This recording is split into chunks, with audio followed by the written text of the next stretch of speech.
उसने बस एक बात कही थी कि दूसरे की पत्नी ही सबसे अच्छी लगती है। अगले ही पल वह एक पुल से कूदने वाले उस अकेले इंसान के शरीर में पुनर्जन्म ले चुका था जो एक घटिया किरदार था। वह एक घरेलू हिंसा करने वाला व्यक्ति था। फिर भी उसने एक मशहूर गायिका से शादी की थी जिसे घर घर जानता था। इतना ही नहीं, उसने उसके लिए एक प्यारी सी बेटी को भी जन्म दिया था। लेकिन शादी के बाद से ही उसे अचानक कंपनी से निकाल दिया गया था। उस तारे जैसी औरत की वजह से ही मेरी नौकरी गई। वह मन ही मन पिछले शरीर के मालिक को कोस रहा था। सच में बड़ा अभागा इंसान था। इस वक्त दोनों माँ बेटी अभी अभी मार खाकर सोफे पर कांपती डरी सहमी बैठी थी। शेन ओशु डरते डरते बच्ची को गोद में भींचे हुए थी। जब उसने देखा कि वह उन्हें लगातार घूर रहा है तो उसने सहज प्रवृत्ति से युआनयान को और कसकर अपने सीने से लगा लिया। आंखें आंसुओं से भर आई थी। उसने कभी यह सोचा नहीं था कि वह युआनयान को लेकर भाग जाए, ऐसा नहीं था। लेकिन वह खुद एक अनाथ थी। इसके अलावा घर का सारा पैसा उस शैतान के हाथ में था। दोनों का डरा हुआ चेहरा देखकर उसने एक लंबी सांस ली। जब आ ही गया हूं तो शांति से सामना करते हैं। फिर वह धीरे धीरे उठा और बत्ती जला दी। गर्म नारंगी रोशनी फैल गई और पूरा कमरा उजाले से भर गया। सामने बिखरी हुई चीजें देखकर वह कुछ देर चुप रहा, फिर सिर खुजलाया। पहले उसने खिड़की खोली ताकि हवा आ सके, फिर चुपचाप घर में पड़ी खाली शराब की बोतलें उठाकर साफ करने लगा। शेन ओशु अभी भी युआन को गोद में लिए सोफे पर बैठी थी। हिलने की हिम्मत नहीं थी। बस उसकी आंखों में एक हल्की सी हैरानी झलक उठी। वह अचानक उन दोनों को परेशान नहीं कर रहा था, बल्कि रसोई से कपड़ा लाकर मेज कुर्सियां पहुंच रहा था। जब तक घर चमकता हुआ साफ नहीं हो गया वह रुका नहीं। तब तक उसके पसीने से कपड़े भीग चुके थे। फिर वह कमरे में जाकर साफ कपड़े ले आया और बाथरूम में चला गया। शेन ओशु ने बाथरूम का दरवाजा बंद होते देखा तो उसकी तनी हुई देह में जैसे सांस लौट आई। सामने साफ हुए कमरे को देखते हुए उसकी आंखों में अविश्वास था। यह शैतान अचानक बदल कैसे गया? माँ, भूख लगी है। युआन अच्छी बच्ची है, थोड़ी देर में माँ खाना बनाएगी। शेन ओशु ने युआन के सिर पर हाथ फेरते हुए धीरे से कहा। वह बस यही कर सकती थी। उसके जाने के बाद ही रसोई में जाकर दोनों के लिए खाना बना सकती थी। तभी बाथरूम का दरवाजा खुला और वह बाहर निकल आया। दोनों माँ बेटी उस छोटे पुराने सोफे पर सिकुड़ी बैठी थी। एक साथ दोनों के कंधे सिकुड़ गए। उसने उनकी तरफ ध्यान दिए बिना सिर हिलाया और बाहर निकल गया। शेन ओशु स्तब्ध रह गई। उसकी आंखों में निराशा उतर आई। यह फिर शराब लेने गया क्या? आज रात अभी और पीनी है। मुझे और युआनयान को आज रात भी भूखा रहना पड़ेगा। शेन ओशु ने होंठ दांतों से दबाए, आंसू थमने का नाम नहीं ले रहे थे। माँ, रो मत, मुझे सच में भूख नहीं है। युआन को लगा कि उसकी भूख की वजह से माँ रो रही है। उसने अपने छोटे छोटे गोरे हाथ आगे बढ़ाए और माँ के गालों पर से आंसू पहुंचने लगी। शेन ओशु ने और कसकर होंठ भींच लिए। आंसू और तेज बह चले। काफी देर बाद रुंधे गले से धीरे धीरे बोली, युआन अच्छी बच्ची है, माँ तुम्हें सुलाती है। सो जाओगी तो भूख नहीं लगेगी। कल सुबह माँ जल्दी उठकर तुम्हारे लिए कुछ अच्छा बनाएगी। अच्छी बच्ची, माँ नहीं रो रही। शेन ओशु ने हौले से लोरी गाई और युआन को सुलाया। जब युआन की आंखें धीरे धीरे बंद हो गईं, तो शेन ओशु शादी के बाद के 2 सालों में जो कुछ बीता था उसे याद करने लगी। दिल दर्द से भर उठा। आखिरकार उसने तय कर लिया, कल वह इस नरक से निकल जाएगी। बाहर चाहे मौत भी हो तो भी इस शैतान के हाथों तड़प तड़प कर मरने से बेहतर होगी। तभी बाहर दरवाजे की चाबी घुमाने की आवाज आई। शेन ओशु अभी तक अपने ख्यालों में डूबी थी। आवाजें सुनकर वह चौंक गई और उसका दिल जोर से धड़क उठा। युआन को पकड़े वह चुपचाप बाहर की हलचल सुनती रही। उसने घर का दरवाजा खोला और सहज रूप से सोफे की तरफ देखा। वहां कोई नहीं था। दोनों शायद सोने के कमरे में चली गई थी, लेकिन लग रहा था कि अभी तक खाना नहीं खाया था। हाथ में खाना देखकर वह एक पल के लिए रुक गया, फिर सोचकर खाना मेज पर लगा दिया और कमरे की तरफ चल दिया। शेन ओशु का बदन तना हुआ था। उसने उसके कदमों की आवाज धीरे धीरे कमरे के पास आते सुनी और मन ही मन प्रार्थना करने लगी कि वह अंदर न आए। अगले ही पल उसकी आवाज आई, तुम दोनों के लिए खाना लाया हूँ, भूख लगे तो बाहर आकर खा लो। आज रात मैं बाथरूम में सोऊंगा। यह सुनते ही शेन ओशु की आंखें अचानक चौड़ी हो गई। फिर उसने उसके कदमों की आवाज धीरे धीरे दूर जाते सुनी। कमरे में फिर से खामोशी छा गई। बस शेन ओशु की राहत की सांस कमरे में गूंजती रही। युआन को पता नहीं कब से नींद खुल गई थी। वह साफ तौर पर उसकी आवाजें सुन चुकी थी और बंद दरवाजे को उत्सुकता से घूर रही थी। आज पापा थोड़े अजीब लगे। वह घर भी नहीं आए सोने के कमरे में और ऊपर से यह भी कहा कि खाना लाए हैं। खाने का ख्याल आते ही बच्ची को फिर से भूख लगाई। उसने थूक निगला और उम्मीद भरी नजरों से माँ की तरफ देखा। शेन ओशु ने नजरें नीचे की। बेटी की उम्मीद भरी आंखें देखकर उसने हिम्मत जुटाई और चुपके से पांव दबाते हुए कमरे के दरवाजे तक आई। दरवाजा खोला तो मेज पर रखे खाने की खुशबू नाक में समा गई। शेन ओशु की आंखें पल भर के लिए नम हो गईं। उसने सच में दोनों के लिए खाना खरीद कर लाया था। उसकी इस अचानक आई भलमनसाहट को देखकर शेन ओशु के मन में खुशी नहीं बल्कि दिल की गहराइयों से एक डर उठा। यह अचानक ऐसा क्यों कर रहा है? अब वह उससे क्या छीनना चाहता है? युआन नंगे पांव अपनी छोटी छोटी टांगों से दौड़ती आई और दरवाजे की दरार से बाहर झांकने लगी। उसकी आंखें चमक उठी और मुंह में पानी आने से रोक पाना मुश्किल था, लेकिन उसने खुद से कुछ नहीं किया बल्कि सिर उठाकर अपनी गोल गोल बड़ी आंखों से माँ को देखती रही। शेन ओशु ने एक गहरी सांस ली, फिर होंठों पर एक हल्की मुस्कान लाते हुए बोली, युआन अच्छी बच्ची है, धीरे चलो। खाना खाने के लिए युआन ने तुरंत अपना छोटा सिर हिला दिया। कमरे में बैठा वह बाहर की आवाजें सुन रहा था। उसने एक लंबी सांस ली और फिर सोचने लगा। अभी अभी खाना खरीद कर आया था, तब उसे एहसास हुआ कि इस घर में अभी बस लगभग 1800 रुपए की बचत बची है। कमाई करनी ही होगी। थोड़ी देर बाद वह अचानक उठकर बैठ गया। खुद से पूछने लगा, अभी यह बात दिमाग दिमाग में क्यों नहीं आई? यह दुनिया एक समानांतर दुनिया है ना? वह उत्साहित हो उठा, जल्दी से फोन उठाया और लगातार स्क्रॉल करने लगा। थोड़ी देर में उसके चेहरे पर एक चौड़ी मुस्कान फैल गई। यह दुनिया उसकी यादों की तरह ही थी। यहाँ का सांस्कृतिक और मनोरंजन जगत उसकी पुरानी दुनिया से बिल्कुल अलग था। कुछ साधारण से गाने जो उसे मुश्किल से याद थे, वे भी यहाँ के म्यूजिक चार्ट्स में टॉप पर थे। उसने फोन मुट्ठी में कसा और दिमाग में तेजी से सोचने लगा। पुराने जमाने के एक एक क्लासिक गाने धीरे धीरे उसके जहन में उभरने लगे। जितना सोचता उतनी ही नींद आने लगी। आखिरकार थके हुए जिस्म को खींचते हुए वह धीरे धीरे नींद में डूब गया। अगले दिन सुबह 6 बजे वह चुपचाप कमरे का दरवाजा खोलकर बाहर निकला। खाने की मेज और रसोई दोनों साफ सुथरे थे, एक भी धूल का कण नहीं। रात खाना खाने के बाद शेन ओशु ने ही सब साफ किया होगा। वह एक पल रुककर सोचता रहा, फिर चुपचाप बाथरूम की तरफ चला गया मुंह धोने के लिए। उसे पता था कि शेन ओशु आमतौर पर सुबह 8 बजे उठकर खाना बनाती है, क्योंकि पहले वाला इंसान हमेशा 10 बजे के बाद उठता था। जब तक वह उठकर शराब न पी ले, माँ बेटी को उसके बचे खुचे खाने का इंतजार करना पड़ता था। उसने सहज ही एक लंबी सांस ली, फिर जल्दी से नित्य कर्म निपटाया। शेन ओशु कमरे में दरअसल जाग चुकी थी, लेकिन बाहर निकलने की हिम्मत नहीं हुई। बाहर बाथरूम की आवाजें बंद हुई और कमरे के दरवाजे की आहट आई। दरवाजा खुला और फिर बंद हो गया। शेन ओशु ने होंठ भींचे और कमरे के दरवाजे को ताकती रही। समझ नहीं आया कि वह इस बार बाहर क्यों गया। काफी देर तक बाहर कोई आवाज नहीं आई। शेन ओशु ने पास में गहरी नींद में सोती युआन युआन को देखा, फिर थोड़ा सोचकर हिम्मत जुटाई और धीरे से बिस्तर से उतरी। कमरे का दरवाजा खोलकर बाहर आई। कमरे में शराब की बदबू अब बहुत हल्की हो गई थी। खिड़की से ताजी हवा का झोंका आ रहा था, जिसमें एक सुखद खुशबू थी। यह एहसास शेन ओशु को अजीब सा लगा। बहुत लंबे समय के बाद उसने इतनी ताजी और पाक खुशबू महसूस की थी। शेन ओशु खिड़की के पास आकर बाहर देखने लगी और अनजाने में थोड़ी खोसी गई। इसी पल उसे अचानक याद आया कि वह अब भी सिर्फ 24 साल की है। न जाने कितना वक्त बीत गया था। तभी फिर से दरवाजे की आवाज आई। शेन ओशु चौंककर होश में आई और सहज ही पूरा बदन तन गया। वह यंत्रवत पीछे मुड़ी। वह भी वहीं खड़ा ठिठक गया। उसे उम्मीद नहीं थी कि शेन ओशु जाग चुकी है। मुंह धोने के बाद उसने देखा कि घर में खाने पीने का कुछ नहीं बचा, इसलिए वह थोड़ा सा मांस, सब्जी और चावल लेने बाहर गया था। दोनों एक पल के लिए जम गए। इस वक्त उसने ठीक से देखा, सामने खड़ी उसकी पत्नी बेहद खूबसूरत थी। पुरानी दुनिया के किसी भी मशहूर सितारे से कहीं ज्यादा सुंदर। बस बहुत दुबली पतली थी। चेहरा बेतरह पीला पीला पड़ा हुआ था। जाहिर था कि कुपोषण की वजह से। यह देखकर उसके दिल में एक साथ दर्द, पछतावा और हैरानी उठी। सच में पशु था वह। इतनी खूबसूरत पत्नी के साथ ऐसा बर्ताव मरने के लायक था। सुप्रभात, मैं पहले खाना बना लेता हूँ। उसी ने पहले इस अजीब खामोशी को तोड़ा, सामान उठाया और जल्दी से रसोई में चला गया। शेन ओशु को अपनी आंखों और हाथों पर यकीन नहीं हो रहा था। उसने उसे बात की और वह रसोई में खाना बनाना कब से जानने लगा। शेन ओशु चुपचाप रसोई में व्यस्त उसकी परछाई देखती रही। एक अजीब सी बेचैनी ने उसे घेर लिया। उसने होंठ दांतों से दबाए, आंखें धीरे धीरे भर आईं। यह क्या है? मुझ पर तरस खा रहा है या जमीर जाग उठा है? माँ। युआन युआन उठी और माँ को न पाकर नंगे पांव भागती बाहर आ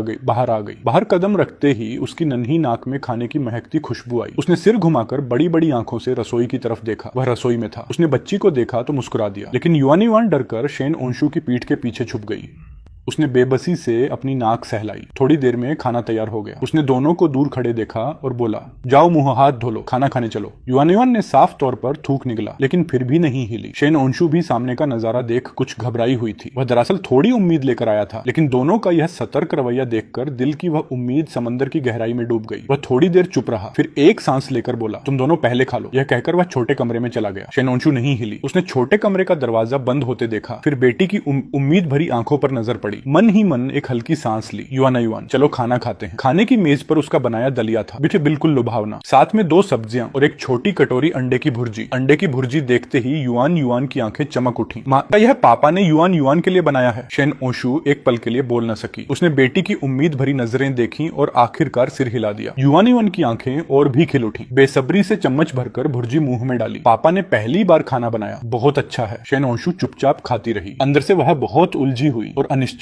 थी। अनजाने में उसकी नजर उस बंद छोटे कमरे के दरवाजे की तरफ चली गई। वह छोटे कमरे में मेज के सामने बैठकर काम कर रहा था। दरअसल उसे भी जोरों की भूख लगी थी, लेकिन जानता था कि अभी दोनों माँ बेटी के साथ एक ही मेज पर बैठना मुमकिन नहीं होगा। उसने उन ख्यालों को झटक दिया, फिर फोन निकाला और इस दुनिया का ऐप खोला। पुराना अकाउंट जिस पर बस कुछ हजार फॉलोअर्स बचे थे, उसे छोड़कर उसने नया अकाउंट बनाया। आदतन ऐप खोलकर ट्रेंडिंग सर्च लिस्ट देखने लगा। अगले ही पल उसकी भौहें सिकुड़ गई। यह किस तरह का बेकार संगीत टॉप पर है? कब से इस तरह के मामूली गाने चार्ट्स पर छा जाने लगे? उसके मन में एक विचार कौन था। उसने पढ़ाई की मेज की दराज से कुछ पुराने धूल भरे संगीत के कागज निकाले। ये सब पहले शेन ओशू के थे। यह तो बस एक छोटा सा काम था, उसके लिए कोई मुश्किल नहीं। थोड़ी ही देर में एक पूरी धुन तैयार हो गई। उसने बेसब्री से पास रखी अलमारी से एक गिटार निकाला और मेज के सामने बैठ गया। थोड़ा मन एकाग्र किया और अगले ही पल आंखें मूंद ली, उंगलियां तारों पर फिसली। गिटार की आवाज कमरे से बाहर तक फैल गई। शेन ओशू चुपचाप खाना खा रही थी, तभी अचानक चौंक कर सीधी हो गई। इन्हें गिटार भी आता है? यह कैसे हो सकता है? लेकिन वह गिटार उसी का था। शेन ओशू को अच्छी तरह पता था कि उसे गिटार नहीं आता था, कम से कम पहले नहीं आता था। तो अब यह सब क्या था? फिर गिटार के साथ उसकी आवाज भी धीरे धीरे आने लगी। शेन ओशू और भी हैरान रह गई। उसकी आंखों में अविश्वास भर गया। यहाँ तक कि युआन युआन भी, जो खुशी खुशी खाना खा रही थी, उस आवाज की तरफ खिंच गई। हाथ में पकड़ी चम्मच वहीं रोक दी और बंद कमरे के दरवाजे की तरफ देखने लगी। बड़ी बड़ी आंखें झपकती रहीं। युआन युआन ने सिर झुकाकर उस दिशा में कान लगाया। युआन युआन जानती है, पापा ने आज पहली बार खाना बनाया और यह पापा की ही आवाज है। पापा कितने मीठे लग रहे हैं। वह भी इसकी अच्छाई महसूस कर सकती थी। इतनी सुंदर धुन, उसे यकीन ही नहीं हो रहा था कि यह उसी के मुंह से निकली है। जब अगली पंक्ति गूंजी, शेन ओशू थोड़ी टूट सी गई। एक बार फिर उसे आगे का रास्ता धुंधला लगने लगा। इस इंसान के बदलाव का डर, और यह डर कि कहीं यह सब एक पल का सपना न हो। उसी पल गाना रुक गया। युआन युआन को दिखा कि माँ रो रही है। वह थोड़ी घबराकर शेन ओशू की गोद में चढ़ गई। छोटे छोटे हाथों से माँ के आंसू पोंछने की कोशिश करने लगी। माँ मत रो, युआन फूंक मारती है। उसे लगा कि माँ को कहीं चोट लगी है। वह एक तरफ आंसू पोंछती रही, दूसरी तरफ अपना छोटा सा मुंह उठाकर माँ की पीठ पर फूंक मारने लगी। तभी शेन ओशू की पीठ पर ऊपर तक लगे घावों के निशान नजर आए, एक के बाद एक। उसे बाहर दोनों माँ बेटी के साथ क्या हुआ इसकी जरा भी खबर नहीं थी। वह अपने गाने में मगन था। अब उसने अकाउंट खोला और वीडियो रिकॉर्ड करने लगा। वीडियो में उसका चेहरा नहीं था, बस नाक से नीचे का हिस्सा दिख रहा था। उसने गिटार संभाला और इस बार वह साफ तौर पर पहले से कहीं ज्यादा गंभीर था। एक बार पूरा गाना फिर से गाया। गाना खत्म हुआ, रिकॉर्डिंग सेव की, शुरू और अंत के फालतू हिस्से काटे, फिर धुन, बोल और संगीत को मिलाकर फाइनल किया। ऑनलाइन कॉपीराइट रजिस्टर किया। जब सब कुछ हो गया तब उसने टाइटल लिखा, एक जिंदगी तुम्हारे साथ। खुद का लिखा एक गाना सबके लिए। उम्मीद है आप सभी को पसंद आएगा। अगर अच्छा लगे तो लाइक करें। वीडियो अपलोड हो गया। उसने हल्की सांस ली और मन ही मन सोचा, चलो हो गया, अब बस शांति से लोगों की प्रतिक्रिया का इंतजार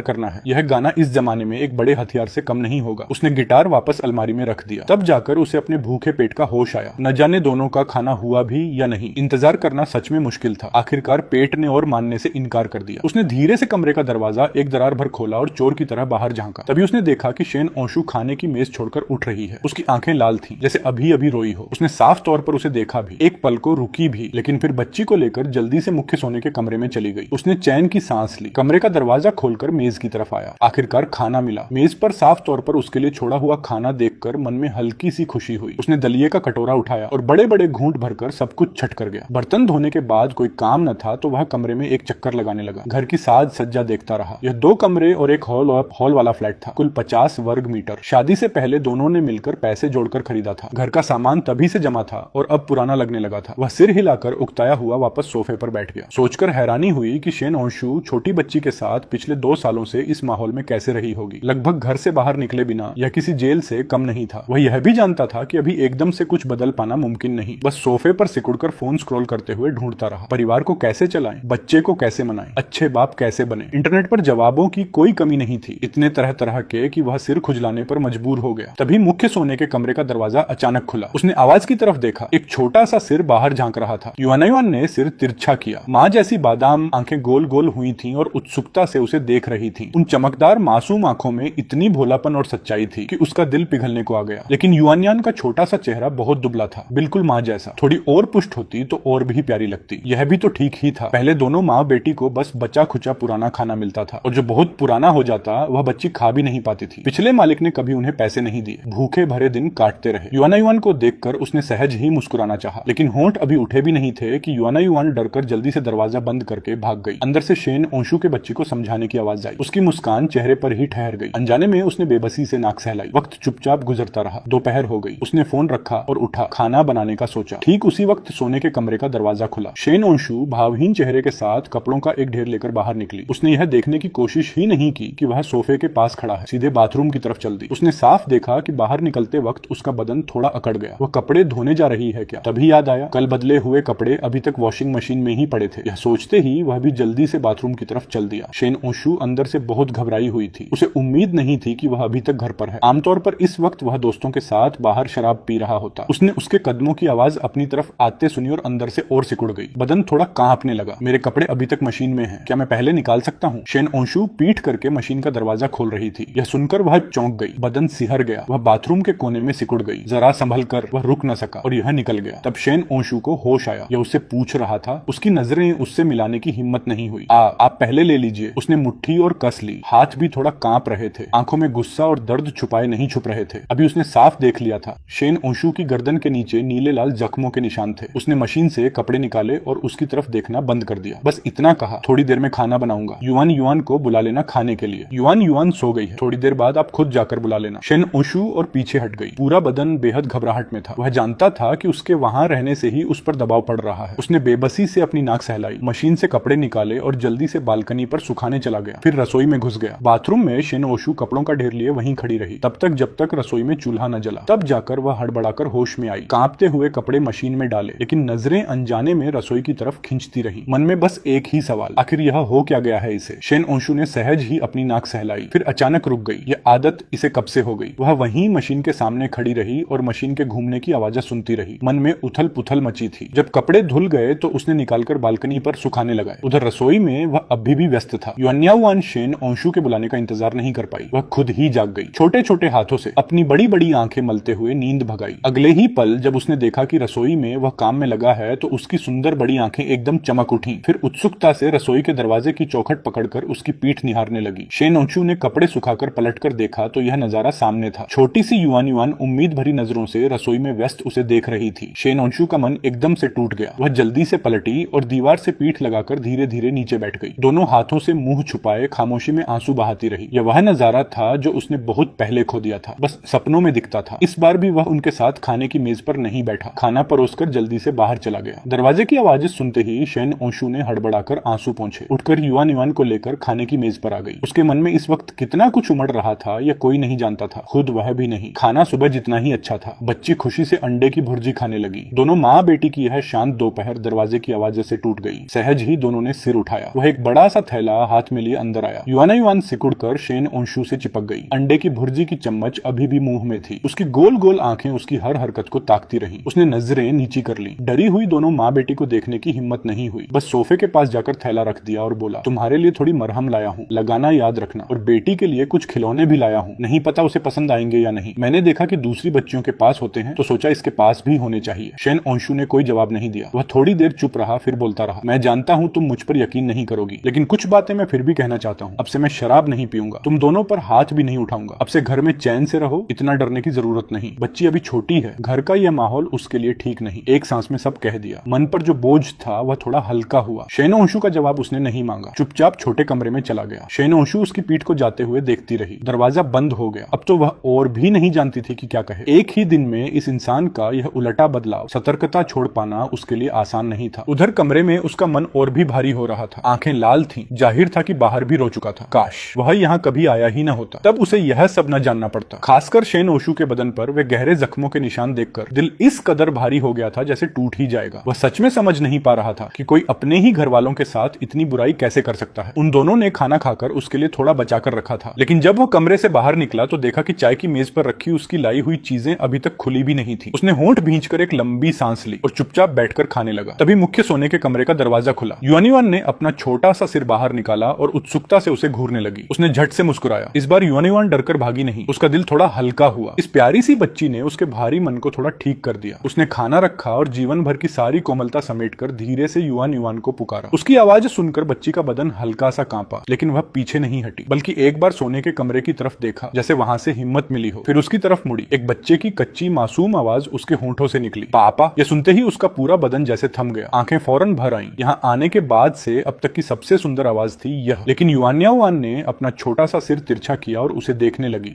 जो एक साथ रो भी रहा था और मुस्कुरा भी रहा था। उसने जोर से सिर हिलाया और उठकर थैले से गुड़िया निकाली। गुड़िया को बच्ची के सामने हल्के से हिलाया। युआन युआन की बड़ी बड़ी आंखों में जैसे एक हलचल हुई। उसने गुड़िया देखी, फिर एक बार सोने के कमरे की तरफ देखा। काफी देर बाद धीरे धीरे उसकी तरफ कदम बढ़ाए। उसका दिल जोर जोर से धड़कने लगा। डर था कि कहीं कोई हरकत बच्ची को डरा न दे, जो इतनी मुश्किल से पास आई थी। बच्ची पास आई। उसने अपना छोटा सा चेहरा ऊपर उठाया और नाक से जोर से सूंघा। फिर उसके होंठों पर एक खिली खिली मुस्कान आ गई। पापा से अब बदबू नहीं आती। गुड़िया सुंदर है ना? बच्ची के छोटे छोटे हाथ हिले। लेना चाहती थी पर हिम्मत नहीं हुई। बस अपनी काली काली आंखों से उसे ताकती रही। वह फौरन समझ गया। धीरे से नीचे बैठकर बच्ची की आंखों की सीध में आ गए और धीरे से खिलौना उसके हाथों में रख दिया। युआन युआन ने आखिरकार खिलौना ले लिया। छोटी छोटी उंगलियां उंगलियां गुड़िया की स्कर्ट को छूने लगी। आंखें खुशी से अर्धचंद्र की तरह मुड़ गईं। बच्चे की यह खुशी देखकर उसके मन में कई भावनाएं एक साथ उमड़ पड़ी, खासकर जब उसने गौर से बच्ची का पतला सा चेहरा देखा और वे कपड़े इतने धुले धुले की रंग उड़ गया था और ऊपर से तंग भी हो गए थे। दिल में जैसे सुई चुभी। यह बच्ची अभी सिर्फ 3 साल की है। उसने दांत भींचे और जल्दी से आंसू पोंछ लिए। बनावटी मुस्कान लगाए चुपचाप बच्ची को खेलते देखता रहा। उस पल उसकी आंखों में बस वही थी और कुछ नहीं। उधर मुख्य सोने के कमरे में शेनोंशु बाहर से आती बेटी की घंटी जैसी खनकती हंसी सुन रही थी। उसका चेहरा कब का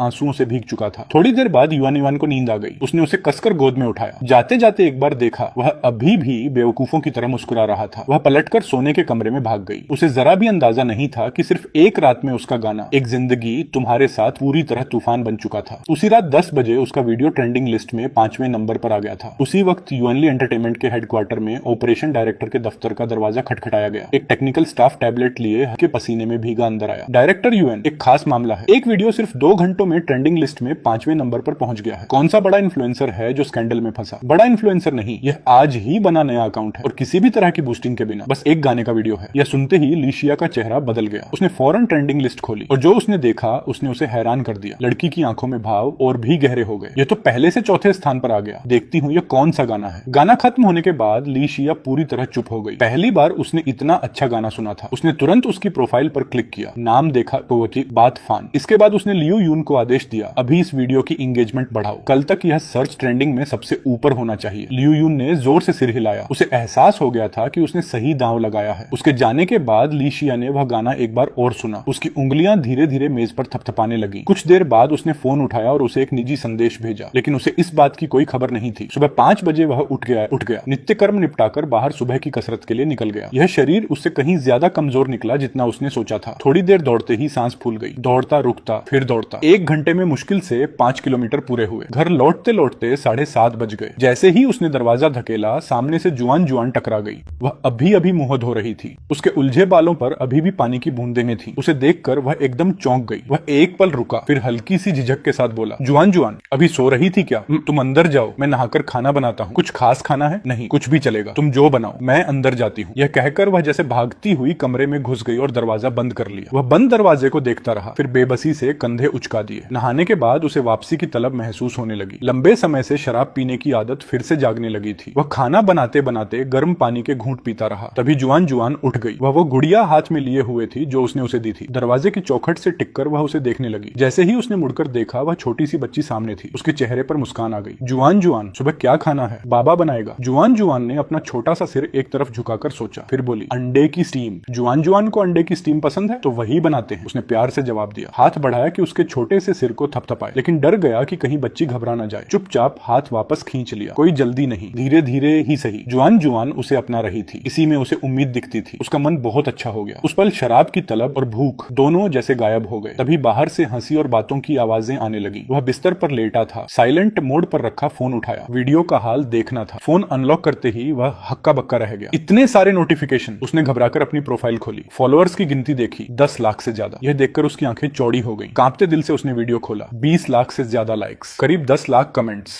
उसके चेहरे की मुस्कान अब रुकने का नाम नहीं ले रही थी। यह सच में एक रात में मिली शोहरत थी। कमेंट्स में तारीफों की बाढ़ थी। सब नया गाना मांग रहे थे। फिर उसने कमाई देखी, अर्निंग सेक्शन खोला। वॉलेट में जो नंबर दिखा उसे देखकर उसके मुंह से हंसी निकल गई। 32,000 युआन, बिना किसी विज्ञापन के, सिर्फ एक दिन के ट्रैफिक से, वह भी पैसिव इनकम। आखिरकार उसने राहत की सांस ली। पैसे आ गए। अब इस तरह तंगी में नहीं जीना पड़ेगा। इससे पहले उसके पास कुल 1000 युआन से भी कम थे। सब्जी खरीदते वक्त भी सोचना पड़ता था। उसने जल्दी से कमाई बैंक खाते में ट्रांसफर कर दी। बाहर दोनों का खाना खत्म होने तक वह रुका रहा। फिर दरवाजा खोलकर बाहर आया, बचा खुचा खाना साफ किया, बर्तन धोए, फिर फोन उठाया और जल्दी से घर से निकल गया। यह पुराना मकान जिसमें वह रह रहा था पहले सस्ता था इसलिए खरीदा था। दोनों ने कभी सोचा था कि एक दिन किसी अच्छे घर में रहेंगे, लेकिन उस नशेबाज ने न सिर्फ सारी जमा पूंजी उड़ा दी बल्कि शेन आउशु का फोन तक बेचकर शराब पी गया। वह मकान से निकलकर सीधे उस शॉपिंग मॉल की तरफ चल पड़ा जो उसकी यादों में था। अंदर घुसते ही एक बड़े देसी ब्रांड की फोन की दुकान नजर आई। एक युवा महिला कर्मचारी ने उसे देखा। आंखें चमक उठी और वह आगे बढ़ाई। भाई साहब, फोन लेना है? उसने हाँ में सिर हिलाया और शीशे के काउंटर में नजर दौड़ाई। यह दिखाइए। भाई साहब की नजर बड़ी पारखी है। यह सबसे नया मॉडल है, सैटेलाइट कॉलिंग भी सपोर्ट करता है, यहाँ सिम कार्ड भी मिलता है। बिल्कुल। आप अपने लिए लेंगे? नहीं, पत्नी के लिए। सेल्स गर्ल एक पल के लिए रुक गई। उसकी आंखों में न जाने क्यों हल्की सी निराशा झलकी। शायद मन ही मन सोच रही थी, अच्छे मर्द हमेशा किसी और के शौहर निकलते हैं। लेकिन मुंह से बोली, भाभी जी बड़ी किस्मत वाली हैं। हाँ, लेकिन सिम बनवाने के लिए खुद ग्राहक को आईडी लेकर कराना होगा। अच्छा, सिम के लिए भी रजिस्ट्रेशन चाहिए, यह तो पता नहीं था। चलिए तो बस ये फोन पैक कर दीजिए। भुगतान करके वह जल्दी से निकल गया। अभी और भी बहुत कुछ खरीदना था, वक्त बर्बाद नहीं करना था। उधर जैसे ही वह घर से निकला, शेन आओशू ने ऊपर से नीचे तक पूरा घर थोड़ा बहुत समेट लिया। फिर सोफे पर बैठकर खिड़की के बाहर देखने लगी। घर में कब से शराब की बदबू नहीं थी। ताजी हवा से उसे बड़ा सुकून मिल रहा था। हुआन हुआन को खुशी खुशी खेलते देखकर शेन आओशू के होंठ अनजाने में मुस्कुरा उठे। ऐसे दिन कितने अच्छे लगते हैं। लेकिन तभी अचानक दरवाजे के ताले की आवाज आई और वह अपने ख्यालों से बाहर आ गई। हुआन हुआन भी तुरंत उठ खड़ी हुई और गुड़िया लेकर शेन आओशू की गोद में समा गई। बाहर से उसकी जानी पहचानी आवाज आई, धीरे धीरे, जल्दी मत करो, टकराओ मत, सीधा करके अंदर ले जाओ। शेन आओशू ने हुआन हुआन को जल्दी से कमरे में भेजना चाहा,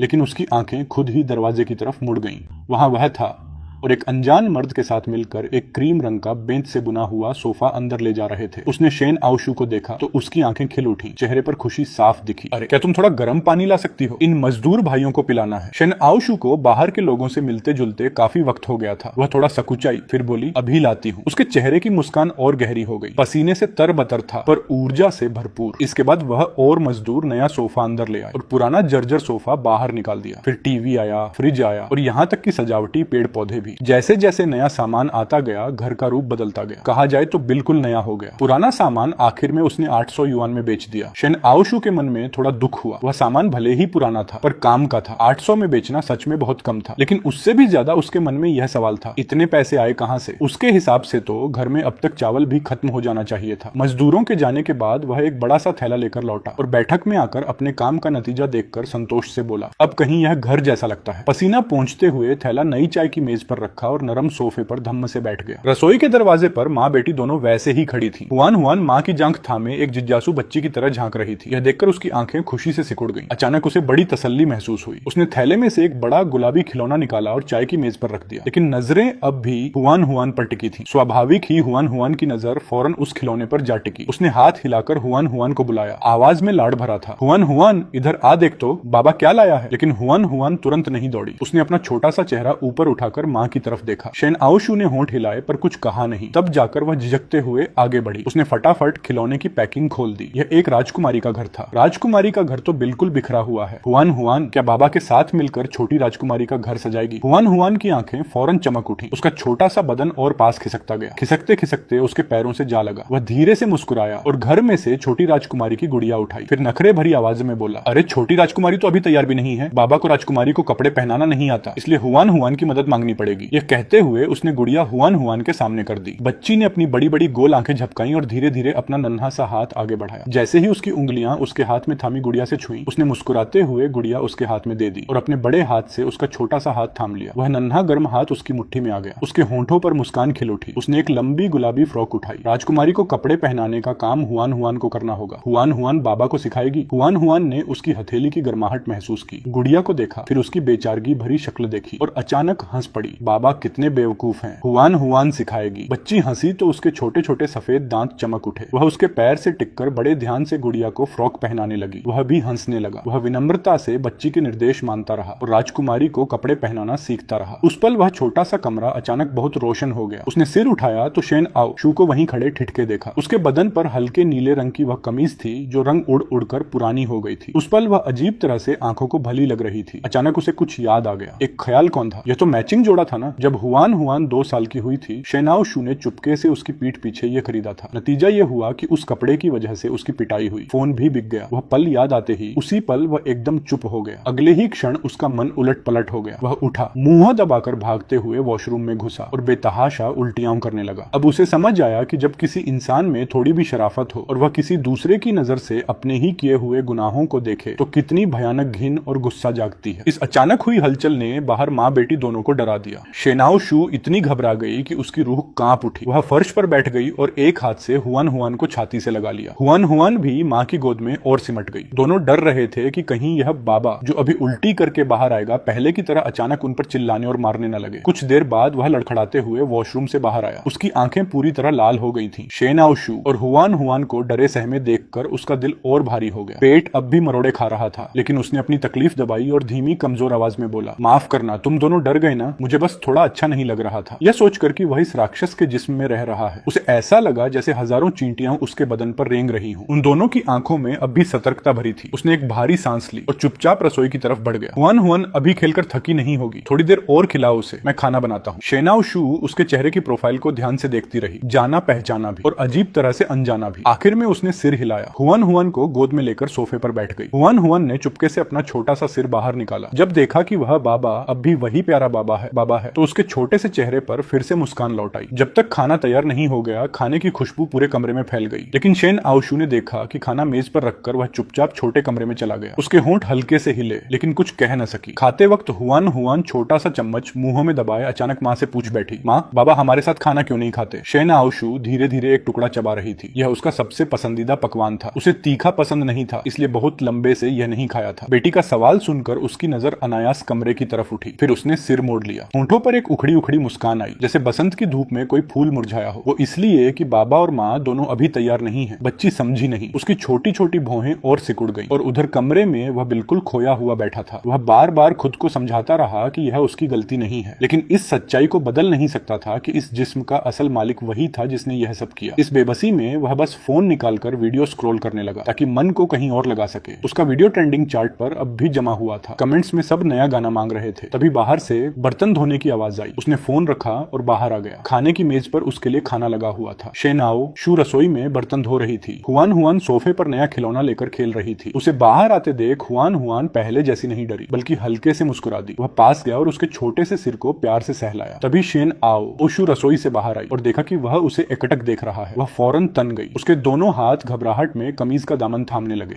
उसकी यह दबी सिमटी आज्ञाकारी मुद्रा देखकर उसकी भौहें अनायास सिकुड़ गईं और मन ही मन एक गहरी सांस निकली। यही नरम और सहनशील स्वभाव था जिसकी वजह से उस असली शख्स ने बिना किसी डर के उस पर हाथ उठाया था। यह सोचते ही उसकी सिकुड़ी भौहें खुल गईं। उसने चाय की मेज से नया फोन उठाया और मेज पर रख दिया। शेनाओ शू की तरफ देखकर नरम आवाज में बोला, तुम्हारे लिए एक फोन लाया हूँ, देखो पसंद आता है या नहीं, और कुछ बातें भी करनी थी, क्या यहाँ बैठ सकती हो? शेनाओ शू पहले से सिर झुकाए खड़ी थी। उसकी बात सुनकर उसने अचानक सिर उठाकर उसे देखा। पहली नजर में उसे उसकी आंखें दिखी, साफ और निर्मल। फिर नजर मेज पर रखे नए फोन के डिब्बे पर पड़ी। शेनाओ शू एक पल झिझकी, फिर धीरे से हाँ में आवाज निकाली और धीमे कदमों से सोफे के पास आकर बैठ गई। कोई बात करनी है? उसकी आवाज बहुत धीमी थी। उसे कान लगाकर सुनना पड़ा, लेकिन उसने जवाब नहीं दिया। बजाय इसके मेज से फोन का डिब्बा उठाया, खुद खोला, आसमानी नीले रंग का नया फोन निकाला, थोड़ा सा सेटअप किया और सीधे शेन आओशू के सामने रख दिया। यह फोन तुम्हारा है, सिम तुम्हें खुद जाकर बनवानी होगी। मेरा नंबर मैंने सेव कर दिया है। जब भी मैं घर पर न हूँ, कोई भी जरूरत हो तो फोन करना। हमेशा घर के अंदर बंद रहना भी ठीक नहीं। जो भी चाहिए हो खरीद लिया करो, खास तौर पर कपड़े। देखो तुम दोनों माँ बेटी के कपड़े कितने छोटे हो गए हैं। और एक बैंक खाता भी खुलवा लो, नकद पैसे रखना सुरक्षित नहीं होता। वह एक ही सांस में यह सब कहता चला गया। जो कुछ भी मन में था सब बाहर निकाल दिया। लेकिन शेनमुशो ने बस अपना सिर उठाया। उसके सामने खड़े उस आदमी को ध्यान से देखने लगी। उसकी बड़बड़ाहट सुनती रही। हॉक की आंखें धीरे धीरे लाल होने लगी। वह देख रहा था कि वह फोन उठाकर हाथ में नहीं ले रही, बेबसी में बस नाक को छू रहा था। क्या तुम्हें यह फोन पसंद नहीं है? मुझे तो यह रंग बहुत खूबसूरत लगा। यह नया मॉडल भी है, इसीलिए खरीदा। अगर पसंद नहीं तो कोई दूसरा जो तुम्हें अच्छा लगे वो ले सकते हैं। किसे पता था कि शेनमुशो उसे इतनी गहरी नजरों से देखेगी। नहीं, मुझे यह काफी पसंद है, शुक्रिया। उसकी आवाज अभी भी बहुत धीमी थी। उस आवाज में एक घुटन और हल्की कंपी थी। ठीक उसी पल दोनों की नजरें अचानक एक दूसरे से मिली। फिर स्वाभाविक रूप से दोनों ने नजरें दूसरी ओर फेर ली। मन ही मन उसने हल्की सी राहत की सांस ली। पसंद है तो अच्छा है, अब और शुक्रिया मत करना, मैं पहले खाना खाने जाता हूँ। यह कहकर वह तुरंत उठ खड़ा हुआ। खाने की मेज पर जाकर चाव से खाने लगा। दरअसल शेनमुशो के मन में अभी भी शक था। उसके पास इतने पैसे कहाँ से आए? उसने पूछा नहीं, बस मेज पर रखा नया फोन उठाकर ध्यान से देखने लगी। तुआन हुयेन भी पास में आकर खड़ी हो गई। माँ के हाथ में नई चीज को उत्सुकता से देखने लगी। शेनमुशो ने अनायास ही बच्ची के छोटे से सिर को थपथपाया। एक बड़ी एक छोटी, दोनों इस तरह फोन को ध्यान से निहारती रही। खाना खाने के बाद वह पसीने से तरबतर हो गया। नहाने जाने का मन था, लेकिन आज दोनों माँ बेटी हॉल में ही बैठी रही। इससे उसे बड़ी झिझक हुई। आखिरकार वह थोड़ा उदास होकर वापस सोने वाले कमरे में लौट गया। शाम के 5 बजे तक बाहर का आसमान आखिरकार उतना तपता नहीं रहा। शेनमुशो सोफे पर कुछ देर हिचकिचाती रही, फिर मेज पर रखे पैसे उठा लिए। इसके बाद वह तुआन हुयेन को लेकर घर से बाहर निकली। तुआन हुयेन को बाहर निकले बहुत दिन हो गए थे। बाहर जाना बच्ची को बहुत पसंद था, लेकिन पहले माँ कभी उसे बाहर नहीं ले जाती थी। पिता भी उन्हें बाहर जाने की इजाजत नहीं देते थे। इसलिए इस बार बाहर निकलकर बच्ची बेहद खुश थी। छोटी बच्ची एक हाथ हाथ में गुड़िया पकड़े, दूसरे हाथ से माँ का हाथ थामे पूरे रास्ते खुशी से उछलती कूदती चली। उसकी बड़ी बड़ी गोल आंखें चारों तरफ और भी उत्सुकता से देखती रहीं। बाहर की हर चीज उस बच्ची के लिए नएपन की अनुभूति से भरी हुई थी। बस शेन मुशो को थोड़ी घबराहट हो रही थी। उसके कदम अनजाने में सड़क पर आते जाते भीड़ को देखकर तेज हो गए। उसे अजीब तरह की हीन भावना महसूस हो रही थी, खासकर वह और हुयेन ने जो कपड़े पहने थे वो उस पर ठीक से फिट नहीं थे। इससे उसे हमेशा ऐसा लगता था जैसे लोगों की नजरें अनजाने में उन पर कुछ देर ज्यादा टिक जाती हैं। शॉपिंग मॉल ज्यादा दूर नहीं था। उसे याद था कि बस 2 गलियां पार करने पर पहुंच जाएंगे। यह जगह उसकी यादों में बसे मॉल से थोड़ी बदली हुई थी। सिर्फ 2 साल में यह जगह पहले से ज्यादा सजी संवरी लगने लगी थी। अंदर कदम रखते ही उसे एक मोबाइल की दुकान दिखी। अंदर सिम कार्ड बनवाने का काउंटर भी था। शेन मुशो एक पल हिचकिचाई, फिर बच्ची को लेकर अंदर चली गई। दुकान में काफी भीड़ थी। सभी कर्मचारी व्यस्त नजर आ रहे थे। शेन मुशो को लोगों से बात किए बहुत दिन हो गए थे। वह वहीं खड़ी सकपकाई रही। सौभाग्य से एक महिला कर्मचारी ने उसे देख लिया और खुद आगे बढ़कर आई। पहले उसने हुयेन के सिर को प्यार से थपथपाया, फिर मुस्कुराते हुए बोली कि बच्ची कितनी प्यारी है। मैडम, क्या फोन लेना है? हुयेन की तारीफ सुनकर शेन मुशो के चेहरे पर भी मुस्कान आ गई। मुझे एक सिम कार्ड बनवाना है। अभी हो जाएगा? महिला कर्मचारी चेहरे पर मुस्कान बनाए रही। बात करते करते शेन मुशो को काउंटर के पास ले गई। बिल्कुल, इस तरफ आइए। यहाँ हमारे पास कुछ प्लान है जिनमें से आप चुन सकती हैं। लेकिन क्या मैं पूछ सकती हूँ कि आपका फोन किस ब्रांड का है? अगर ये हमारी दुकान के ब्रांड का है तो सिम कार्ड पर विशेष छूट मिलेगी। छूट का नाम सुनते ही शेन मुशो की आंखें चमक उठी। उसने जल्दी से अपने बैग से फोन निकाला और महिला कर्मचारी के सामने रख दिया। क्या यह वाला चलेगा? यह उसी दुकान के ब्रांड का लग रहा था और यह आज सुबह ही खरीदा गया था। महिला कर्मचारी एक पल के लिए चौंक गई। उसने ध्यान से शेन मुशो को एक बार फिर देखा। आज का यह नया मॉडल वैसे भी बहुत कम बिका था और अब यह सिम कार्ड बनवाने भी आ गई है। महिला कर्मचारी को अनायास सुबह वाला वह आदमी याद आ गया। तो क्या यह माँ बेटी उस सुबह वाले खूबसूरत आदमी की पत्नी और बच्ची है? बस इन दोनों में इतना फर्क क्यों है? ऊपर से कपड़े भी साफ नजर आ रहे थे कि ठीक से फिट नहीं है। वह खूबसूरत आदमी ऐसा नहीं लगता था कि वह अपनी पत्नी और बच्ची के साथ इस तरह का व्यवहार करे। महिला कर्मचारी के मन में कुछ उलझन थी, लेकिन उसने ज्यादा कुछ नहीं पूछा। चेहरे पर मुस्कान बनाए रखी। हैरानी से बोल उठी, अरे तो सुबह फोन खरीदने आए वो खूबसूरत आदमी आपके पति हैं? आप तो बहुत खुश नसीब हैं। ये हमारा सबसे नया मॉडल है। इस फोन के साथ आप यह प्लान ले सकती हैं। 100 रिचार्ज करो, 100 मुफ्त मिलेगा। साथ में 600 मिनट की फ्री कॉलिंग भी मिलेगी। वह उतनी ही उत्साह से सेवा करती रही। बस इस बार सेवा का पात्र बदल गया था। अब वह आदमी नहीं बल्कि शेन मुशो थी। शेन मुशो ने सब सुनकर दिमाग थोड़ा सुन्न हो गया, फिर पैसे दे दिए। सिम कार्ड सफलतापूर्वक बन गया। दुकान से बाहर निकलने के बाद भी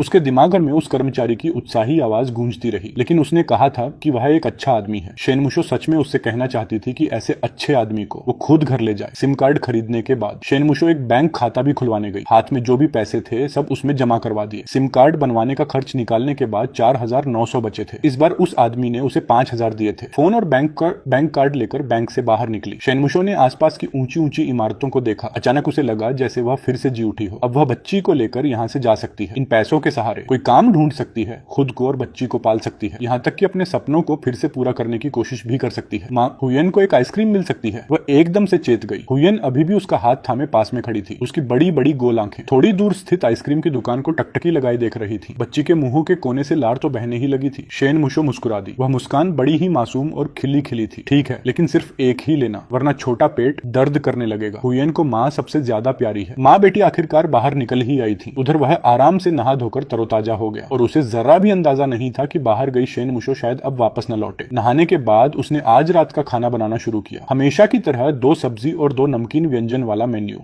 उसने सोचा था आज रात बेक्ड नूडल्स बनाएगा, लेकिन चूंकि पता नहीं था वे कब लौटेंगी इसलिए इंतजार करना पड़ा। तुरंत पका लिया, खाना मेज पर लगा दिया, नूडल्स काटकर चॉपिंग बोर्ड पर रख दिए। फिर वह हॉल में लौट आया। सोफे पर लेटकर फोन उठाया और बच्चों की परवरिश के बारे में पढ़ने लगा। बच्चा खाना न खाए तो क्या करे? एक मार लगाओ। नहीं नहीं, यह नहीं चलेगा, हटाओ हटाओ। वैसे हुयेन तो इतनी अच्छी बच्ची है, वो भला खाना क्यों नहीं खाएगी? और फिर इतनी प्यारी सी बच्ची, उससे तो उसकी एक उंगली भी छूना नहीं होगी। फोन स्क्रॉल करते करते उसे थोड़ी नींद आने लगी। उसने एक जम्हाई ली। ऊपर दाईं तरफ समय देखा। शाम के 7 बज चुके थे। ये दोनों अभी तक वापस क्यों नहीं आई? वह अचानक उछलकर बैठ गया। कहीं दोनों को कुछ हो तो नहीं गया? वह थोड़ा घबरा गया। जल्दी से उठा, जूते पहनने लगा। बाहर जाकर दोनों को ढूंढने का मन बना लिया, लेकिन उसने अभी कमरे का दरवाजा खोला ही था। तभी संयोग से वे दोनों बाहर से लौटती दिखी। दरवाजे से एक मीठी सी खुशबू अंदर आई। वह बिल्कुल ठिठक गया। शेन मुशो इस वक्त होंठों पर कोई अनजान धुन गुनगुना रही थी। कदम हल्के थे, होंठों के कोनों पर मुस्कान बता रही थी। उसका मन अब भी बहुत अच्छा है। उसके हाथों में कई शॉपिंग बैग थे। हुयेन एक हाथ से माँ की कमीज का पल्लू थामे हुए थी, दूसरे हाथ में गुड़िया पकड़ी थी, वही गुड़िया जो उसने दी थी। जो बात उसे सबसे ज्यादा चौंका गई वो यह थी, दोनों ने नए और एकदम फिट कपड़े पहने हुए थे। उसे देखकर दोनों की चमकदार बादाम सी आंखें जाहिर तौर पर थोड़ी शर्मा भी गई। अगले ही पल हुयन मीठे से उसकी तरफ लपकी, एक बार बाबा पुकारा। साफ जाहिर था कि आज बाहर घूम कर आई है, और नए कपड़े मिलने से हुयन का मन बेहद खुश था। बाबा की उस आवाजस ने तो उसकी जान ही निकाल दी। उसने थोड़ी कांपती आवाज में जवाब दिया, फिर झुककर हुयन के बाल सहलाए, उस प्यारी सी बच्ची को गोद में उठाया, अंदर कदम रखा। बाबा तुम्हारे लिए नूडल्स बनाता है, उसमें 2 अंडे डालोगे? हुयन को अंडे बहुत पसंद है। हुयन को बाबा सबसे ज्यादा प्यारे हैं। शेनमुशो दरवाजे पर ही हवा में खड़ी रह गई। इस बच्ची ने अभी अभी कहा था कि माँ सबसे प्यारी है, और एक पल में ही धोखा दे दिया। हुयन को ज्यादा इंतजार नहीं करना पड़ा। अंडे वाले नूडल्स का कटोरा झटपट तैयार हो गया। वह कटोरा लेकर बच्ची के सामने आया, धीरे से उसकी छोटी सी नाक को हल्के से दबाया, फिर आदत के मुताबिक सोने वाले कमरे की तरफ मुड़ गया। वह अभी मुड़ा ही था कि अचानक बच्ची ने उसकी कमीज का पल्लू पकड़ लिया। बाबा, क्या हुयन के साथ बैठकर खाना खाओगे? वही मीठी आवाज फिर गूंजी। उसने पीछे मुड़कर देखा तो हुयन की आंखों में उम्मीद थी, थोड़ी हिचकिचाहट भी। चोरी छुपे शेनमुशो की तरफ नजर डाल रही थी जो पास में बैठी थी। शेनमुशो ने कुछ नहीं कहा, उसकी तरफ देखा भी नहीं, जैसे हुयन की बात सुनी ही न हो। बस अपने सामने रखे नूडल्स के कटोरे में खाने में लगी रही। वह थोड़ा निरुत्तर हो गया। यह स्थिति सच में बड़ी उलझन भरी थी। अगर जाना है या रहना नहीं है तो साफ कह दो, इस तरह कुछ न बोलने का क्या मतलब है? उसने बस टटोल कर देखने की कोशिश की। तो ठीक है, भाई हुयन के साथ बैठकर खाता है। बाबा, मेरे पास वाली कुर्सी पर बैठो, जवाब हुयन ने दिया। बच्ची ने खुशी से बगल वाली कुर्सी थपथपाई। उसने अपनी नाक सिकोड़ी। चेहरे पर एक अजीब सी बेचैनी थी। वह रसोई से एक कटोरा नूडल्स लेकर आया, हुयन के बगल में बैठ गया। बाईं तरफ माँ, दाईं तरफ बाबा, हुयन बीच में। पहली बार माँ और बाबा दोनों उसके इर्द गिर्द थे। उस छोटे से चेहरे पर मुस्कान एक पल के लिए भी नहीं गई। यहाँ तक कि खाना भी उसने खास उत्साह से खाया। उस भरे हुए कटोरे को पूरा साफ कर दिया। आखिर में शेनमुशो ने ही टोका कि इतना ज्यादा मत खाओ। तब जाकर बच्ची रुकी। अब और नहीं खाऊंगी, तभी माना। बस खाने के बाद हुयन चाहती थी कि बाबा और माँ दोनों उसके साथ खेलें, लेकिन वो ख्वाहिश पूरी न हो सकी। आखिरकार सिर्फ वही हुयन के साथ खेलने रुका, और शेनमुशो रात का खाना खाने के बाद अकेले मुख्य सोने वाले कमरे में चली गई। यह बात वह समझ सकता था कि आज वह उसके साथ एक ही मेज पर बैठकर खाना खाया। शेनमुशो ने जरूर मन ही मन बहुत जद्दोजहद की होगी। उसने खुद को शेनमुशो की जगह रखकर सोचा, अगर यही सब उसके साथ हुआ होता, इस तरह के बर्ताव को झेलने के बाद उसे शांति से साथ रहने की उम्मीद रखी जाए, तो वह खुद भी नहीं कर पाता, है ना? अगर वह होता तो जो वह पहले था उसका तो अभी तक नामो निशान भी न मिलता, जैसे उसे काट कर कुत्तों को खिला दिया जाए। इस तरह वह हुयन के साथ खेलता रहा। रात के 9 बज गए। हुयन को इतनी नींद आ रही थी कि उसका छोटा सा सिर बार बार झुक जा रहा था। फिर भी बच्ची सोने को तैयार नहीं थी। इसी बीच उसने एक बहुत गंभीर बात नोटिस की, वो यह कि हुयन 3 साल की हो चुकी थी, लेकिन बच्ची अभी तक खुद जूते नहीं खोल सकती थी। जबकि एक सामान्य 3 साल का बच्चा। शेनमुशो ने कुछ नहीं कहा, बस चुपचाप सोफे पर उन दोनों को देखती रही। उसकी आंखों की बात एकदम साफ थी। वह तुरंत समझ गया। हुयन को सोफे से उठाया, उस छोटे से चेहरे पर एक प्यार भरी चुम्मी ली, फिर मुस्कुराते हुए बोला, हुयन, सोने का वक्त हो गया, कल बाबा फिर खेलेंगे, ठीक है? हुयन की नींद से भरी आंखें हल्के से खुली। उसने बाबा का चेहरा देखा, फिर पलटकर शेनमुशो को देखा, और अचानक उसका छोटा सा सिर बाबा की गर्दन में छुप गया। हुयन आज बाबा के साथ सोएगी। इस अचानक की बात ने उसे थोड़ा असमंजस में डाल दिया, और शेनमुशो का चेहरा थोड़ा अंधिया गया। सबसे बुरा तो यह था कि माहौल में अचानक सन्नाटा छा गया। उसने शेनमुशो को बेगुनाह नजरों से देखा। यह तो बच्ची की अपनी मर्जी है, सच में उसका कोई इरादा नहीं था। शेनमुशो ने चुपचाप अपनी मुट्ठी भींच ली। सच में एहसान फरामोश है, इतने दिन पाला पोसा, और बस 2 दिन में ही दुश्मन की मीठी चाल में फंसकर पाला बदल लिया। आखिरकार बच्ची ने अपनी मुराद पाली। शेनमुशो ने उसे हल्का फुल्का तैयार करवाया, और बच्ची खुशी खुशी बाबा के पांवों के पास घुस गई। हुयन जैसे एक छोटे कोला की तरह थी। उसकी गर्दन को कसकर पकड़ लिया, छोड़ने का नाम नहीं। उसने भी बच्ची को यूं ही लिपटे रहने दिया। यह पहली बार था जब वह बच्ची को सुलाने की कोशिश कर रहा था। फिर से इंटरनेट पर पढ़ी बच्चों की परवरिश की तरकीबें काम आई। उसने हुयन को सोने से पहले प्यार से कहानी सुनाई। बहुत जल्द हुयन बेहद संतुष्ट होकर गहरी नींद में सो गई। एक सुबह हुयन अभी गहरी नींद में थी। वह बहुत जल्दी उठ गया, धीरे धीरे सोने वाले कमरे का दरवाजा खोला और हॉल में आ गया। सुबह की दौड़ के लिए तैयार हो रहा था। अगले ही पल उसे जैसे अपनी आंखों पर यकीन नहीं हुआ। उसने हाथ से आंखें मली। चाय की मेज पर रखी दवाइयां वो गायब थीं। उसकी आंखें धीरे धीरे चमक उठी। चेहरे पर संतोष भरी हल्की मुस्कान आ गई। आज वह घर से बेहद खुशनुमा मन लेकर निकला। दौड़ना, नहाना, फिर खाना बनाने में कुल मिलाकर 2 घंटे से ज्यादा लग गए। नाश्ता तैयार करने के बाद आज उसका एक और काम था, बेटी को जगाना। हुयन उसकी मीठी आवाजत से उठी। बच्ची ने नींद भरी आंखें मली, और जैसे ही उसे देखा, उस छोटे से चेहरे पर एक प्यारी और मासूम मुस्कान धीरे धीरे खिल गई। उसने अपनी नन्ही नन्ही मुलायम बाहें फैला दी। साफ जाहिर था कि बाबा की गोद में जाना है। वह तुरंत आगे बढ़ा और बड़े प्यार से बच्ची को उठा लिया। कल खरीदे नए कपड़े पहनाए, फिर उसे बाहर ले गया, तैयार करवाया। उसने कई वीडियो देखे थे बच्चों की देखभाल के बारे में, लेकिन सिद्धांत आखिरकार सिद्धांत ही होता है। जब असल में करने बैठा तब पता चला कि यह कितना मुश्किल है। बच्ची का शरीर इतना नाजुक था, वह जोर लगाने की हिम्मत नहीं कर पाया। इसलिए पूरे काम में वह बड़ा अनाड़ी साबित हुआ। खासकर हुयन की चोटी बांधते वक्त वह पूरी तरह हार मान चुका था। बहुत देर की मशक्कत के बाद जो चोटी बनी वो बुरी तरह टेढ़ी मेढ़ी थी। बेसरदी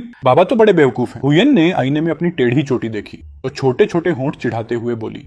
उसने बच्ची की छोटी सी नाक दबाई, जिससे हुयेन खिलखिलाकर हंस पड़ी और उसने भी अपना छोटा सा हाथ उठाकर बाबा की नाक दबा दी। शेन मुशो सोने वाले कमरे से निकलकर आई और इन दोनों की यह प्यारी सी झांकी देखी। वह कुछ बोली नहीं, चुपचाप रसोई में जाकर नाश्ता बाहर ले आई। शायद उसे खुद भी एहसास नहीं था कि उसके होंठों पर कब से हल्की सी मुस्कान आ गई थी। तीनों ने मिलकर सादा नाश्ता किया। उसने हुयेन को शेन मुशो को नहीं सौंपा, बल्कि उसे सोफे के पास ले जाकर बिठाया। राजकुमारी वाला खेल खेलने लगे। बस इस बार हुयेन के साथ खेलते खेलते उसने अनजाने में बच्ची के छोटे से दिमाग में डाल दिया बहुत सीधी सादी संख्याएं, 1 से 10 तक की गिनती। हुयेन की समस्या जानने के बाद उसने चुपचाप एक योजना बना ली थी, खेल खेल में सिखाने की योजना, ताकि बच्ची खुद सीखने में रुचि ले सके। शुरुआत सरल संख्याओं से करना, फिर धीरे धीरे रोजमर्रा की जिंदगी की कुछ सामान्य जानकारियां वह हुयेन को धीरे धीरे सिखाता जाएगा। जाहिर है ये एक दिन में होने वाला काम नहीं था, लेकिन अच्छी बात यह थी कि हुयेन बहुत होशियार थी। बस पहले किसी ने उसे ये सब सिखाया नहीं था। अब उसकी अनजाने में की गई कोशिश से बच्ची ने जल्दी ही कुछ बातें याद कर ली। इसके अलावा उसने नोटिस किया कि कल शेन मुशो के लौटने के बाद से जैसे वह अचानक एक अलग इंसान बन गई हो। चेहरे पर साफ एक नई सी जीवंतता आ गई थी जो पहले कभी नहीं थी। यह एक अच्छा बदलाव था। इससे उसका मन भी काफी हल्का हो गया। शेन मुशो फोन में कुछ एप्स इंस्टॉल करते करते दोनों बाप बेटे की बातचीत देख रही थी। तभी उसने देखा कि वह चुपके से हुयेन को कुछ सिखा रहा है। वह चुपचाप देखती रही। मन में एक हल्की सी मिठास उठी। वह खुद भी बहुत पहले से बच्ची को पढ़ाना चाहती थी, लेकिन पहले की घरेलू परिस्थितियां ऐसी थी। उनकी जिंदगी वैसे भी बहुत मुश्किल थी। एक सामान्य माँ की तरह हुयेन को पढ़ाने की उसमें कहां सामर्थ्य थी। शेन मुशो ने नजरें हटाकर फोन की स्क्रीन देखी। नया मॉडल था तो बात ही अलग थी। एप्स बड़ी तेजी से इंस्टॉल हो रहे थे। बस कुछ सेकंड में कई एप्स डाउनलोड हो गए। जैसे ही शेन मुशो अपनी वीचैट में लॉग इन किया, कई सारे अनपढ़े मैसेज सामने आ गए। ये उसकी छोटी असिस्टेंट शाओ शाओ के थे, जो 2 साल से उसके साथ थी। उसकी वीचैट में कुल मिलाकर बस कुछ ही लोग थे। उस आदमी के अलावा पुरानी कंपनी के कुछ लोग भी थे। शाओ शाओ के मैसेज शादी के बाद से लेकर 2 दिन पहले तक लगातार आते रहे थे। ज्यादातर में यही पूछा था कि वह कैसी है, लेकिन वह कभी जवाब नहीं दे पाई। इन लगातार आते मैसेजों को देखकर शेन मुशो का दिल भर आया। उसने एक मैसेज किया, माफ करना शाओ शाओ, पहले तुम्हारे मैसेजों का जवाब नहीं दे पाई। अभी वो बहुत ठीक है, चिंता मत करो। संदेश भेजे हुए अभी 2 सेकंड भी नहीं बीते थे कि सामने वाले का जवाब तुरंत आ गया। थाम ने मन ही मन सोचा, चलो आखिरकार लाइक तो मिली। मुझे लग रहा था कि शादी के बाद दीदी मुझ पर ध्यान ही नहीं देंगी। थाम ने सोचा, उसे पता ही नहीं था कि जब से वो गायब हुई कंपनी में उसकी खूब चर्चा होती रही, खासकर उस नफरती लियू ली की वजह से। पिछले 2 सालों में वो बहुत घमंडी हो गई थी। जिससे भी मिलती थाम की बुराई करती, कहती कि थाम को यही मिलना चाहिए था। सुनकर तो बस गुस्से से खून खौलता है। शाओ शाओ का संदेश देखकर थाम ने होंठ दबा लिए। लियू ली ने गलत नहीं कहा था। सच में वो खुद ही अपने किए की हकदार थी। कंपनी में रहते हुए वो हमेशा लियू ली से एक पायदान ऊपर रही थी। जब से वो उस दुनिया से निकली, लियू ली का इस तरह उभरना स्वाभाविक ही था। शाओ शाओ, तू आजकल कैसी है? सब ठीक तो चल रहा है ना? थाम ने शाओ शाओ की बात का जवाब देने की बजाय उसका हालचाल पूछा। बहुत अच्छा हूँ दीदी, चिंता मत करो। मैं तो वो पुराना ढोल हूँ जो मारते रहो तो भी नहीं टूटता। बस दीदी की बहुत याद आती है। दीदी, क्या आप कभी वापस आओगी? थाम एक पल के लिए ठिठक गई। उसकी आंखों में एक चाहत की चिंगारी कौंधी। क्या वो सच में वापस जा सकती है? उसने मुड़कर उसकी तरफ देखा, फिर थोड़ी देर निहारती रही। कुछ देर बाद आंखों की वो चाहत धीरे धीरे फीकी पड़ गई। शायद नहीं जा पाऊंगी, लेकिन अगर शाओ शाओ मिलना चाहे तो कभी मिल सकते हैं। इसी वक्त जियांगजोउ शहर के बीचों बीच स्थित तियानमेई एंटरटेनमेंट बिल्डिंग में लगभग 5 फुट 3 इंच की एक लड़की ने अपने कंधे से भारा बोझ उतारा। दोनों हाथों से फोन थामे वो बड़े उत्साह से टाइप करने लगी, लेकिन जल्द ही एक कर्कश महिला की आवाज ने उसे उसकी खुशी से वापस खींच लिया। शाओ शाओ, आलस कर रही है क्या? जल्दी काम पर लग। पहले की उस नामी गिरामी छोटी अभिनेत्री की सहायक होने का भ्रम अभी भी है क्या? काम नहीं करना तो जल्दी यहाँ से निकलो। उस आवाज की मालकिन एक लोमड़ी जैसे चेहरे वाली औरत थी, जिसकी पतली लंबी आंखें नाक पर चढ़ी हुई थी और नजरों में खुला अपमान झलक रहा था। क्या देख रही है? देखती क्या रहती है? जल्दी जाकर रिकॉर्डिंग रूम में उपकरण पहुंचाओ। तुझसे होगा भी या नहीं? शाओ शाओ ने उस औरत को एक बार घूरा, फिर जमीन पर पड़ा सामान उठाया और रिकॉर्डिंग रूम की तरफ चल दी। ठीक है दीदी थाम, शनिवार को मेरी छुट्टी है, तब बात करते हैं। थाम ने यह संदेश पढ़ा और आखिरकार उसके चेहरे पर एक मुस्कान आ ही गई। उसने नीचे स्क्रॉल किया, कोई और संदेश नहीं था। फिर उसने ओबोए खोला। ओबोए पर उसकी आखिरी स्थिति 2 साल पहले की ही थी। वो पोस्ट जिसमें उसने मनोरंजन जगत से विदाई लेने का ऐलान किया था। फॉलोअर्स की संख्या पहले कई लाख थी, अब घटकर बस कुछ हजार रह गई थी। उन बचे हुए खातों के अलावा कुछ पुराने चाहने वाले अभी भी उसकी परवाह में टिप्पणियां छोड़ते थे। उसने बेमन से ओबोए की फीड स्क्रॉल की। सब तरफ बस ताजा गॉसिप ही था, लेकिन उनमें कुछ पोस्ट एक ऐसे गाने के बारे में थी जो इन दिनों खूब चल रहा था। एक जिंदगी तेरे संग, वो गाना। एक जिंदगी तेरे संग, एक दिव्य आवाज, एक रहस्यमयी गायक। सिर्फ एक वीडियो से रातों रात 10 लाख से ज्यादा फॉलोअर्स। आखिर वो है कौन? गहरा विश्लेषण। हाल की सबसे चर्चित गाने पर एक नजर। थाम काफी उत्सुक हो गई। चलो देखते हैं यह गाना कैसा है। और उसने उस शीर्षक पर क्लिक कर दिया। फोन की स्क्रीन खुद ब खुद वीडियो पर चली गई। गिटार की जानी पहचानी धुन बज उठी। बैठक में एकदम से सन्नाटा छा गया। तीनों के कानों में बस वो आवाज गूंज रही थी। वो थोड़ा शर्मिंदा होकर मुंह फेर लिया, जबकि शुआनशुआन ने अपनी बड़ी बड़ी गोल आंखें फाड़ ली। थाम के पास खिसक आई और फोन की स्क्रीन में झांकने लगी। थाम बिल्कुल अवाक रह गई। यह जानी पहचानी आवाज, क्या यह वही गाना नहीं था जो 2 दिन पहले उसके कमरे से आ रहा था?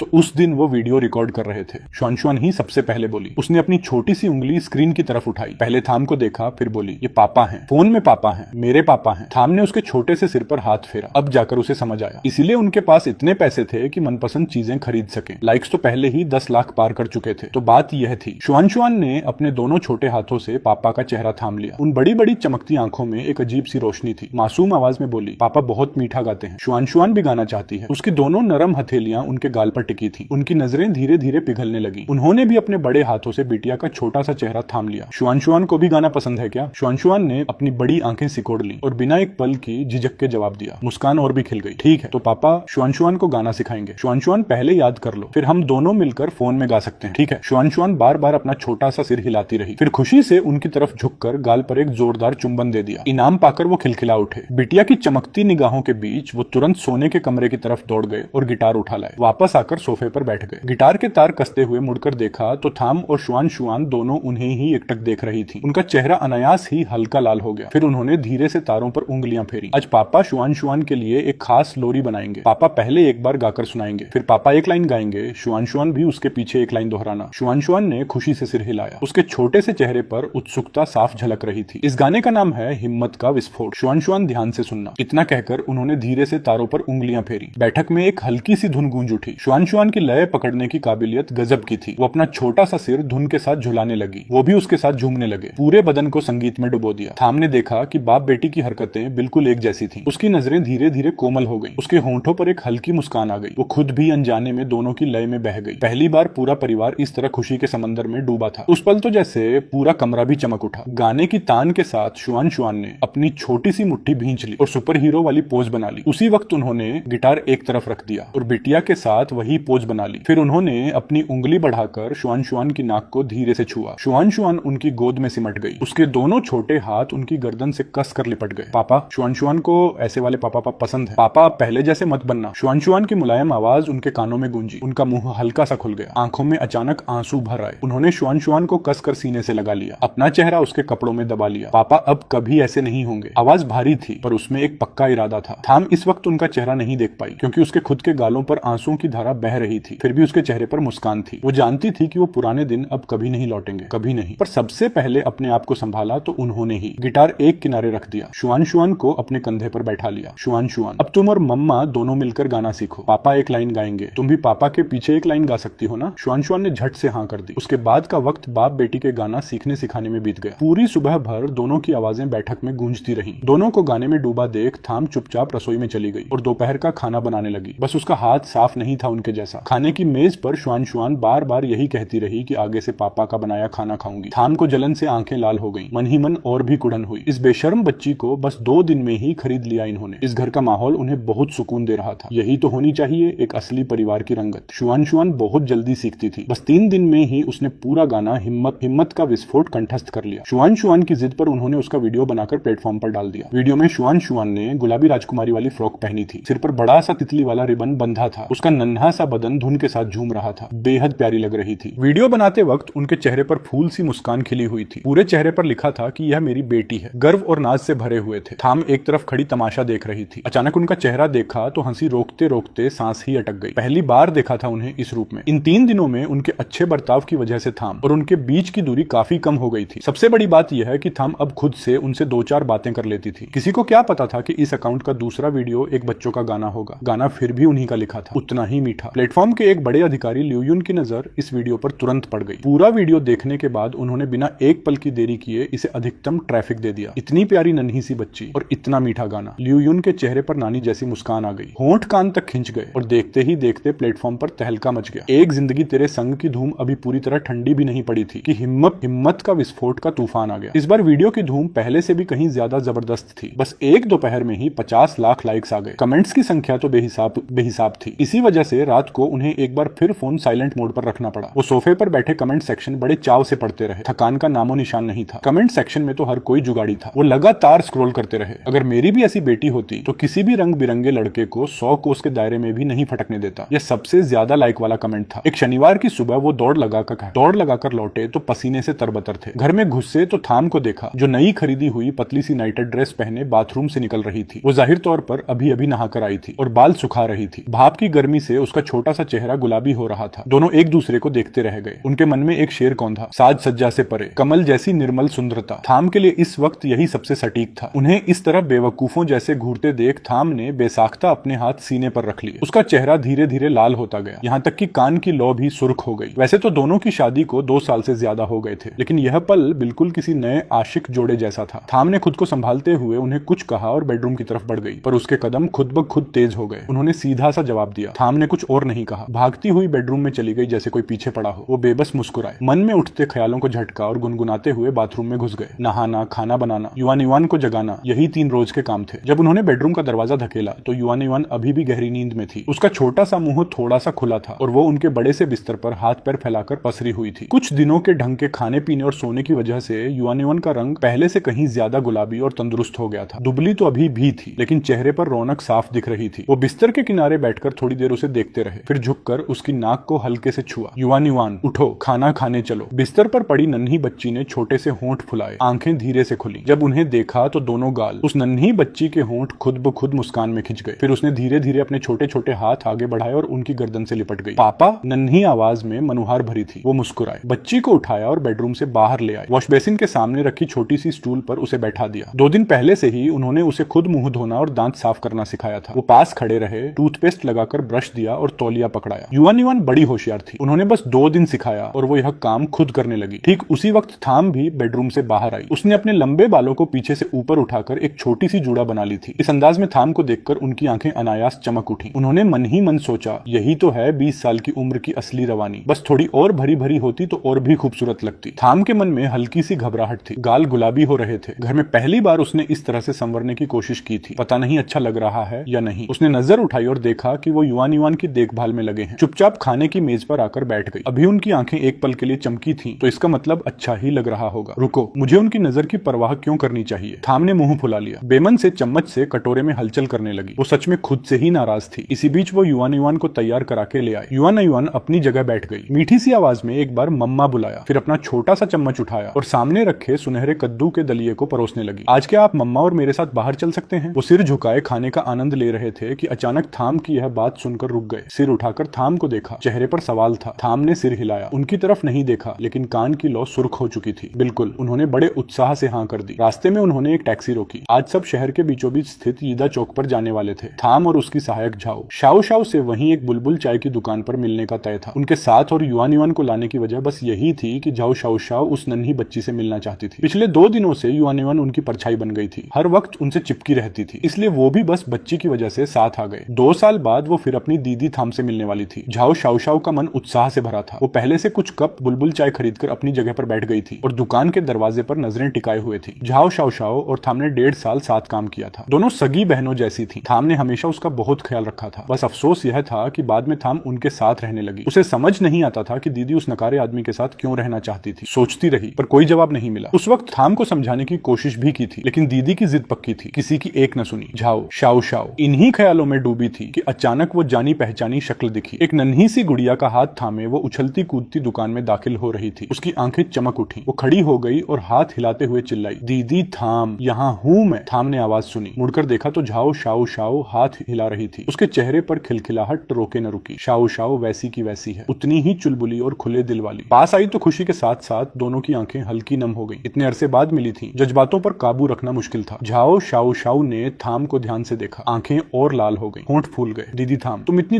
दुबली कैसे हो गई? उस आदमी ने तुम्हारे साथ ठीक से पेश नहीं आया क्या? वो कहाँ है? मुझे बताओ, मैं उसे ठीक करती हूँ। थाम ने होंठ दबाए। झाओ शाओ शाओ के साथ बैठ गई। शुआन शुआन भी पास में बैठ गई। तब थाम ने कहा, शाओ शाओ चिंता मत करो, अभी वो मेरे साथ बहुत अच्छा बर्ताव करते हैं। और तू कैसी है? मेरे जाने के बाद काम सब ठीक चल रहा है ना? मैं भी बिल्कुल ठीक हूँ। दीदी तुम्हें अंदाजा नहीं है कि मैं तुम्हें कितना याद करती थी। दोनों एक दूसरे का हालचाल पूछती रही। थोड़ी देर बातें करने के बाद झाओ शाओ शाओ की नजर उस नन्ही बच्ची पर गई जो अब तक चुपचाप बगल में खड़ी थी। झाओ शाओ शाओ थाम से बातों में इतनी मशगूल थी कि बच्ची को ठीक से देखा ही नहीं था। अब ध्यान से देखा तो आंखें चमक उठी। दीदी थाम से बिल्कुल एक जैसी है, जैसे एक ही सांचे में ढली हो। खासकर वो बड़ी बड़ी चंचल आंखें। बस एक नजर पड़ी और दिल में उतर गई। दीदी थाम, यही शुआन शुआन है? अरे कितनी प्यारी है ये तो। ये कहते हुए झाओ शाओ शाओ अपनी जगह से उठकर बच्ची के सामने झुक गई। हाथ बढ़ाकर उसके छोटे से गाल सहलाने लगी। फिर उसकी भौहें हल्की सी सिकुड़ गई। ये बच्ची भी दीदी थाम जैसी ही है।